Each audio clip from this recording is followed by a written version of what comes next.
Eger oğrunça bir güne uzaklaştırsan öyün yıkılyanır diyemeli. Türkmen ona öy yıkıldı diye. Sonra birden bir zatlı yüze çıkıyor. Hayy deyip yüze vurup oturalım peydası olmuyor da. Aham harican bir iki dakika sataşacaksın diyenin peyda etmeye tamam oluyor da. Tamam oluyor aham. Aham tamam oluyor. Tamam olandan sonra su başından aşandan sonra şena uğranın peydası yok oluyor da. Su bilinde kat çıkman bernamasında olmuyor. Yönümün ne deyin? Vaktim bana hadir. Ey cevan oğlallah, ey Müslümanlar, şu dünya boyunca tamam mezahib-i İslami'da, tamam firqahay-i İslami'da bir meselede hemmikiş muttefik. Ne meselede? İneşi meselede. Bir günah ne? Bir günah. Hemen bir cevan oğlan bir günaha müptela oluptur.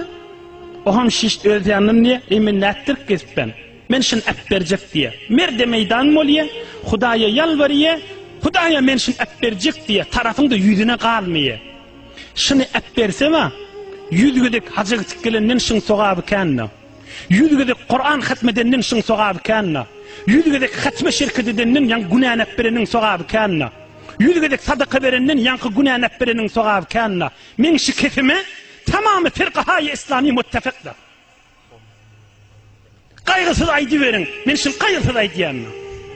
Bir günahını etbermek erzeşli Hudayın yanına. Ta milyar ta sevabı işitmedin. Ne kadar mana vururun? Hay bolor deyit, koyaylı bu vururun değerler. Makam vururun. Hafteyi yek bar Kur'an hatmet. Onu koy kenarda bir günahını etber min erzeşkanına. Kaytay deyin. Hafteyi yek bar Kur'an'ı hatmet.